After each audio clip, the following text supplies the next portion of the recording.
Hi అండి, welcome back to our channel. అందరూ ఎలా ఉన్నారు? బాగున్నారా? ఈరోజు ఒక మంచి స్నాక్ అయితే ముందుకైతే వచ్చానండి. ఈరోజు చేయబోయే స్నాక్ పిల్లలైతే చాలా ఇష్టంగా అయితే తింటారు. మనం బయట కొనిపెట్టే కంటే ఇంట్లో అయితే ఎంతో టేస్టీగా అయితే చేయొచ్చు. బయట అయితే బోల్ కాస్ట్ కూడా ఉంటుంది. మన ఇంట్లోనే అవైలబుల్గా దుంపలు అయితే ఎప్పుడు ఉంటాయి, బంగాళదుంపలు. దీంతో ఈజీగా అయితే పిల్లలు స్కూల్ నుంచి వచ్చేసరికి మంచి స్నాక్ అయితే ప్రిపేర్ చేయొచ్చండి మనము. నేనైతే ఫ్రెంచ్ ఫ్రైస్ అయితే చేస్తున్నాను ఈరోజు అయితేనే. పిల్లలైతే చాలా ఇష్టంగా తింటారండి మా ఇంట్లో అయితేనే. అందుకే నేను అస్తమానం అయితే చేస్తూ ఉంటాను. మన దగ్గర ఏ సైజు ఉంటే ఆ సైజు దుంపలను అయితే తీసుకోవాలి. వాటిని అయితే నీట్గా అంతా తొక్కంతా పీల్ చేసుకోవాలండి. పీల్ చేసుకొని వాటర్లో అయితే వేసుకోవాలి. ఒక దుంపను తీసుకుని దుంపనైతే 4 భాగాలుగా పలచగా అయితే కోసుకోవాలండి. ఎంత పలచగా ఉంటే అంత ఫ్రెంచ్ ఫ్రైస్ అయితే బాగుంటుంది, సైజ్ కరెక్ట్గా వస్తుంది. మీ దగ్గర మిషన్ ఉంటే కనుక కట్ చేసుకునేది దాంతో కట్ చేసుకోవచ్చు. లేదంటే ఈ విధంగా వీడియోలో చూపిస్తున్న విధంగా అయితే కట్ చేసుకుని వాటర్లో అయితే వేసుకోవాలి మొత్తం అన్నీ కూడా. నేనైతే మొత్తం అన్నీ కూడా నీట్గా అయితే తొక్కది తీసుకుని చిన్న చిన్న ముక్కలుగా అయితే కట్ చేశానండి. పొడవుగా అయితేనే మన ఫింగర్ చిప్స్ అయితే ఎలా ఉంటాయో అదే సైజులో మొత్తం అన్నీ కూడా నీట్గా కట్ చేసుకుని అయితే పెట్టుకున్నాను. చాలా ఈజీ అండి ప్రాసెస్ అయితేనే, అలాగే చాలా టేస్టీగా కూడా ఉంటుంది. మీరు కూడా ట్రై చేయండి. పిల్లలు అయితే చాలా ఇష్టంగా అయితే తింటారు. నేనైతే ఈవినింగ్ పిల్లలు వచ్చేసరికి స్కూల్ నుంచి అయితే ప్రిపేర్ చేస్తున్నాను స్నాక్స్ అయితేనివి. దుంపలన్నింటినీ కూడా నీట్గా అయితే కట్ చేసుకున్నానండి. నేను కట్ చేసుకుని అయితే పక్కన పెట్టేశాను. దీన్ని అయితే కొంచెం ఒక్క 5 నిమిషాలు అయితే ఉడికించాలండి. ఉడికిస్తే కనుక ఫ్రెంచ్ ఫ్రైస్ అయితే కరెక్ట్గా అయితే వస్తుంది మనకి. వీడియోని అయితే స్కిప్ చేయకుండా చూడండి, మీకు ప్రాసెస్ అంతా కూడా అర్థమవుతుంది. పర్ఫెక్ట్గా అయితే వస్తాయండి ఈ విధంగా చేస్తే కనుక. ఎప్పుడు ఫ్రెంచ్ ఫ్రైస్ లేదంటే మెత్తగా అయితే ఉంటాయి కదా, ఈ విధంగా చేయడం వల్ల అయితే మెత్తగా అయితే అవ్వదు అసలు. క్రిస్పీగా బయట అయితే ఎలా ఉంటాయో ఫ్రెంచ్ ఫ్రైస్ మనం కొనుక్కున్నవి అలాగే ఉంటాయి టేస్ట్ కూడాని. వీడియోని అయితే స్కిప్ చేయకుండా అయితే చూడండి. ఈ విధంగా మొత్తం అన్నీ కూడా అన్నీ ఒకే సైజులో వచ్చేటట్టు అయితే కట్ చేసుకోవాలండి. కట్ చేసి అయితే పెట్టేశాను నేను పక్కనే. దీనికైతే ఒక 2 గ్లాసులు వాటర్ అయితే వేసాను. 2 గ్లాసులు వాటర్ వేసుకొని దీన్ని అయితే ఉడికించుకోవాలి బాగాని. బాగా ఎక్కువ కాదు, ఒక 5 మినిట్స్ అంతే. మీకు వీడియోలో అయితే చూపిస్తాను అది ఎలాగన్నది. దుంపలకు సరిపడా వాటర్ అయితే వేసానండి నేనైతే ఒక 2 గ్లాసులు వాటర్ వేసాను దుంపలు ఉడకడానికి. ఎక్కువ బాగా మెత్తగా అయితే ఉడికించకూడదు. ఈ విధంగా ఉడికించడం వల్ల అయితే ఫ్రెంచ్ ఫ్రైస్ అన్నది అయితే క్రిస్పీగా అయితే వస్తుంటుంది. లేదంటే మెత్తగా ఏలబడిపోతుందండి, ఫ్రై లాగా అయితే ఉంటుంది. అలా కాకుండా బయట కొనుక్కున్నట్టే ఉండాలంటే స్టిక్ లాగా ఈ విధంగా అయితే చేయండి. అంతే అండి, ఎక్కువైతే కాదు, ఒక 5 నిమిషాలు ఉడికితే సరిపోతుంది. ఒకసారి అయితే వేసాను అన్నీని. వేసేసిన తర్వాత ఒకసారి కలిపేసుకోండి. కలిపేసుకున్న జస్ట్ ఉడికేటప్పుడు అయితే చూడండి, ఒక పొంగు అయితే వస్తుంది కదా. పొంగు వచ్చిన తర్వాత మనం దుంప పట్టుకున్నామంటే జస్ట్ ముక్క అయితే అవ్వాలండి. అలా అయ్యేటట్టు అయితే చూసుకోవాలి. బాగా ఎక్కువైతే బాయిల్ చేసేయకూడదు ఇప్పుడు కూడాని. 5 మినిట్స్ అయితే సరిపోతుంది, ఎక్కువ టైం అయితే పట్టదు. కానీ దీనికి మనకు దుంప చూస్తే తెలుస్తుందండి. ఇలా పట్టుకోగానే జస్ట్ ముక్క అయితే అవ్వాలి. ఇదైతే ముక్క అయిపోయింది కదా, ఈ విధంగా ఉంటే సరిపోతుందండి.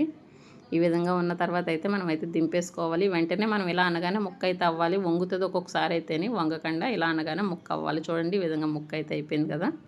ఇప్పుడైతే దీన్ని అయితే స్టవ్ అయితే కట్టేసానండి. నేను స్టవ్ కట్టేసి ఈ దుంపలకైతే మనం కూలింగ్ వాటర్ వేసుకోవాలి. మన దగ్గర ఐస్ ట్యూబ్స్ ఉంటే కనుక ఐస్ ట్యూబ్స్ అయితే వేసుకోవచ్చు, మామూలు వాటర్ వేసి. లేదంటే కూలింగ్ వాటర్. ఆ రోజైతే నేను కూలింగ్ వాటర్ ఉన్నాయి. కూలింగ్ వాటర్ ఉండడం వల్ల కూలింగ్ వాటర్ అయితే వేసాను. స్టవ్ కట్టేసిన తర్వాత అది కొంచెం చల్లారిన తర్వాత దీంట్లో అయితే వేసేయాలండి వెంటనే. దీంట్లో అయితే మొత్తం అన్నీ కూడా వేస్తాను. వేసి అయితే ఒక 2 మినిట్స్ అయితే అలా ఉంచాలి కూలింగ్ వాటర్లోని. కూలింగ్ వాటర్లో వేయడం వల్ల అయితే కొంచెం ముక్క అయితే బిగుస్తుందండి, బాగుంటుంది. ఈ విధంగా అయితే మొత్తం అయితే వేస్తాను. వేసిన తర్వాత అది వేడైతే తగ్గిపోతుంది కదా. ఇప్పుడైతే దీన్ని ఒక క్లాత్ మీద అయితే వేసుకోవాలి మనము. ఒక క్లాత్ మీద వేసి తడి లేకుండా అయితే చేసుకోవాలండి. వాటర్ తడి అయితే ఉండకూడదు ఎక్కువ. ఒక కాటన్ క్లాత్ మీద అయితే మొత్తం అయితే వేస్తాను. నీళ్ళు అయితే ఎక్కువ లేకుండా చూసుకోండి. ఒక 2 నిమిషాలు అయితే దీన్ని కూడా ఇలాగే ఉంచేయాలి క్లాత్ మీద అయితేనే, వాటర్ అంతా తడిపోయేటట్టు అయితేనే. మొత్తం అంతే ఇలా పరిచేసిన తర్వాత క్లాత్ కూడా పైన అయితే వేసి నేను తడి లేకుండా చేస్తానండి. ఈ విధంగా నొక్కేసుకుంటే మనకు తడి కూడా ఉండదు అసలు. మనకు వెంటనే ఈజీగా త్వరగా అయిపోవాలంటే వెంటనే అయితే ఈ విధంగా చేసుకోండి. లేదైతే ఒక 2 నిమిషాలు అలా ఉంచేస్తే తడి అయితే ఆరిపోతుంది. అదంతా తీస్తానండి. తడి అంతా అయిపోయింది. తడిపోయిన తర్వాత ఒక ప్లేట్లో అయితే తీసుకుని కార్న్ఫ్లవర్ అయితే వేసుకోవాలి. ఒక 2-3 స్పూన్స్ అయితే వేసుకున్నాను నేను తీసుకున్న క్వాంటిటీకి అయితేనే.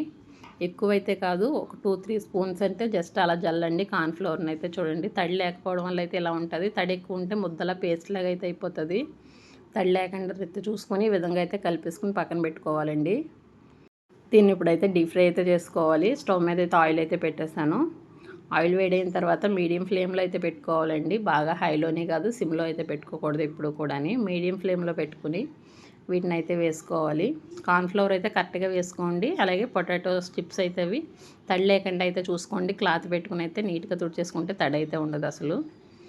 కార్న్‌ఫ్లోర్ కూడా బాగా ఎక్కువైతే వేయకూడదు. మ్యాక్సిమం 2-3 స్పూన్స్ అంతే అండి. బాగా ఎక్కువైతే వేయకూడదు అసలు.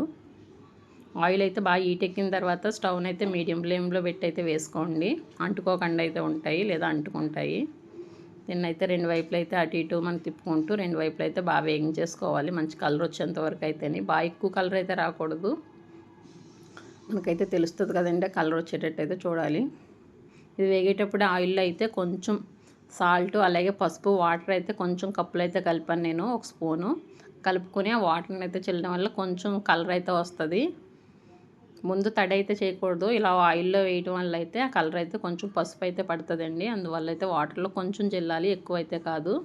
ఈ విధంగా కొంచెం అయితే వేసాను నేను. కొంచెం వేసిన తర్వాత వీటిని అయితే రెండు వైపులా కూడా వేగించాను బాగాని. మన దగ్గర ఉన్న మొత్తం పొటాటో చిప్స్ని అన్నింటినీ కూడా ఈ విధంగా అయితే వేయించుకోవాలండి. ఫింగర్ చిప్స్ని మనకి వెంటనే అయితే వేగిపోతాయి, ఎక్కువ టైం అయితే పట్టదండి.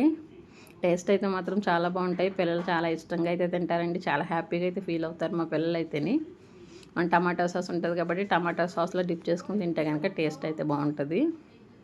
అవైతే రెండు కూడా వేయించాను నేను మొత్తం అన్నీ కూడాని. ఇదే విధంగా వేయించుకోవాలి. కొంచెం పసుపు మాత్రం ఈ విధంగా వాటర్లో అయితే చిల్లుకోవాలండి. అప్పుడే బాగుంటుంది కలర్ కూడా చూడటానికి. నేను తీసుకున్న క్వాంటిటీకి అయితే 2-3 వాయిలు అయితే వేయించానండి నేను. అన్నీ అయితే వీడియో అయితే తీయలేదు. 2 వాయిలకి అయితే వీడియో తీసుకుంటున్నాను అంతే. వీటిని అయితే ఒక గిన్నెలో అయితే వేసేసుకున్నాను. ఒక గిన్నెలో వేసుకున్న తర్వాత రెండో వాయి కూడా వేయించాను. కరకరలాడుతూ అయితే ఉంటాయండి ఇవి. టేస్ట్ కూడా బాగుంటుంది సూపర్గా అయితేని.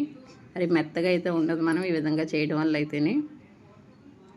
మేమైతే ఎక్కువే చేస్తానండి, ఎక్కువ క్వాంటిటీలోనే, తక్కువ అయితే చేయను. ఎందుకంటే నలుగురు కూడా తింటాము. బయట కొనుక్కుంటే కనుక నలుగురు అయితే తినలేము. ఏదో పిల్లల వరకు అలా టేస్ట్ చేయడం వరకు లాగే ఉంటుంది.